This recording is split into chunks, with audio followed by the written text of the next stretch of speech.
So hello and welcome to another Valorant video. Today we are going to talk about the changes on Breeze and what things have changed with the changes on Breeze.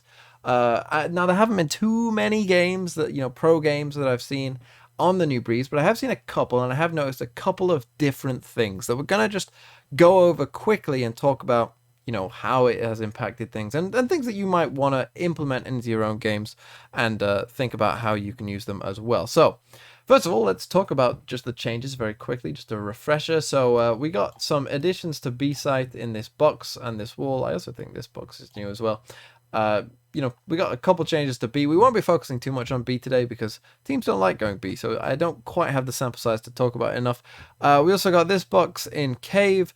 We obviously got the change here to the site in terms of you can plant here, and now it's lower and it's all water. We obviously got the big box towards the end. The door now will stay open until it's fully open and can't be closed till it's fully open. And is that all of them? Or am I'm probably missing one, but I can't think off the top of my head. But anyway, oh yeah, of course, the changes here. Changes to the actual entrance into the site as well. So those are all the changes, or at least all the ones that I can remember off the top of my head. And let's talk about some of them, because some of them haven't impacted things too much. To be honest, I think most people probably thought that this was the biggest change. And I haven't really seen really much from this. It's a good place to kind of hide as a defender, and like say you're the solo defender on A site, right? And there's like a full push coming. It's a good place to like get back and retreat and be able to live from behind it. And that is how I've seen most people use it, but I haven't really seen, too many people standing on top of it or anything crazy like that. So yeah, that wasn't the biggest change, even though it seemed like it probably would be at first, but it definitely is not. But let's get into some that have made a big difference. So the first one I want to talk about is in A main and the changes to like the entrance way. So first thing is first, I've seen people do Sova darts like this all of a sudden, things that would never really happen before, because of course now the defenders can play on both sides of this and be safe and play both angles, tight angles. So if you don't have a drone, you might need to check these close angles with a Sova dart like this.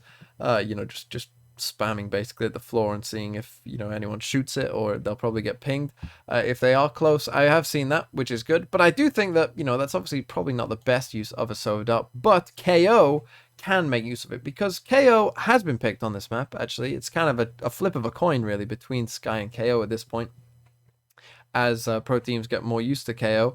And well, obviously at 0 point, the problem with Breeze is it's a very big map, so you might not catch anyone. For instance, let's say you want to attack this right hand corner side, so you throw it up here, right? Like if they're not there, then you'll probably catch no one, and you've only really cleared one tiny bit of the map that they really was realistically going to be in, and so it doesn't feel great. But what you can do, very simple knife, is to just come here and it'll clear both the close angles for you.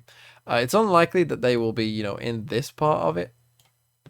They'll probably want to get out and save their ability to have utility, so it's unlikely they'll be here. But if they are close, there's no way that they're going to escape in time, and so it's a very good knife. And all you have to do is really hit this wall on your side of the wall as well, and you'll hit everyone close, and you'll have that information that someone is close or not. And so I do think that that is a good use for KO's knife. I do think that that will be a pretty good thing in general, to be able to clear the close angles and have a very simplistic thing to do there with a KO knife.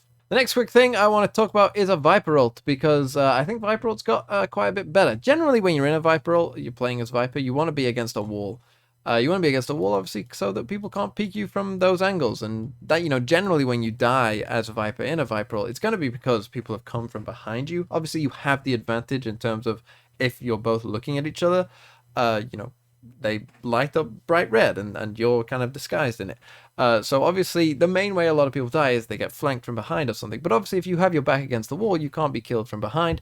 And so I do think that the addition of this wall and the fact that you can plant now on this little bit of A will help in general. Obviously this sort of representation here isn't quite how it would go in an actual game. Obviously it will shape to the contours of the map, but Valorant tried their best here for us. But yeah, you get the idea that with your back against the wall, your Viper ult probably will be a bit more effective than it was before, because it was a bit awkward. You'd often see something like this, which, as you can see, like, isn't great, and you'd end up, kind of playing Ring Around the Rosie, running around the pyramid here, and it was just kind of who saw who first all the time. So it wasn't a great Viper ult, but this one I think is actually pretty good. And the same actually can be said somewhat for the B site as well. The wall that they added does give you a bit of extra protection. It can be spammed through, but hopefully you'll be okay from that. And I do think that, with the box as well and this wall, you do get that bit of extra protection for your Viper ult. So I think that Viper got even better on this map. And the third and final thing I want to quickly mention, and this one is perhaps the most important one,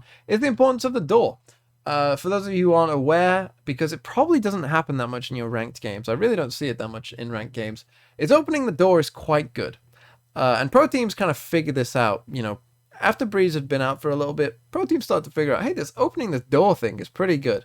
Because basically, if you imagine you're a defender playing somewhere, behind, let's say, one of the pyramids, and you're trying to survive the onslaught that's coming from A main, and it's horrific trying to defend, and you're struggling already. And then this door opens, and then you have to watch both this way and this way, and you can't do that, basically, is the point. And so you ended up dying as a free kill to the person who opened the door, and it felt pretty bad. But pro teams adapt, like they always do.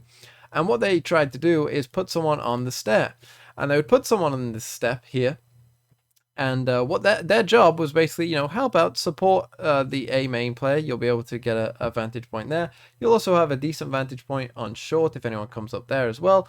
And crucially, if someone opens the door, you can close it. And this is how pro teams pretty much defaulted to defending this site, because without doing that, you were pretty screwed. But now obviously you can't do that. And so again, what we are seeing is more and more pro teams going to open the door, because opening the door is quite good.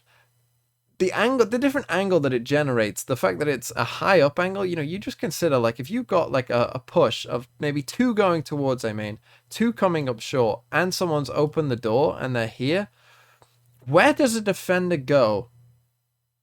Like, where does a defender go? They basically just have to hope that they don't get seen, like, just dancing around probably behind this box, which they will be seen eventually, and they'll just get caught out, as the players kind of run up here. It's just impossible, right? And that is why more and more pro teams are going to open the door, and that's why you should be opening the door as well. And I know that people feel like, but it gives away my position. Can't I just go up here and get a free kill instead? And yeah, sometimes you will. But you could probably open the door and do that as well, because by opening the door, the defenders have to look at it, right? They can't just ignore it. They have to look and see if they're being peeked and shot at. They have to check it. And that's the point, that whilst they're checking that, even if you ran forward or you ran back or whatever, it's helping your teammates. It might not help you. It gives away your position, but it'll help your teammates out, because all of the defenders will just look at it. And the thing is, it's an obvious sound cue and they all hear it, but it's very difficult for defenders to be like, unless they've figured this out beforehand, which in ranked games they won't have done, don't worry about it. Every defender's going to look at it, because they're all worrying, well, that guy could kill me. I need to kill that guy. And you'll give all your teammates who are entering the site a big advantage by opening the door. And so I would recommend opening the door, because either what's going to happen is they're going to be in a fight with one of your teammates, maybe back here, and you'll get a free kill, or they'll start all looking at you and your teammates will get free kills. And that's really, really good. And that's something that you should really want. And opening the door is going to be pretty good, to the point where I've seen people now do Viper walls, from over here, something like this.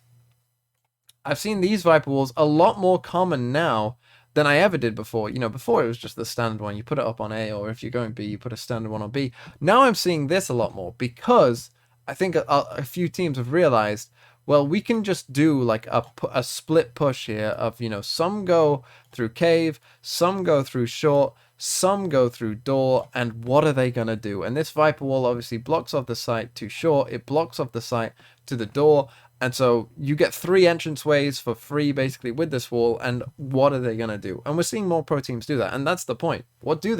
They shrug their shoulders and they lose, basically. So that's what I would recommend. Open the door more. Those are some changes that I've seen on Breeze since the changes to the map.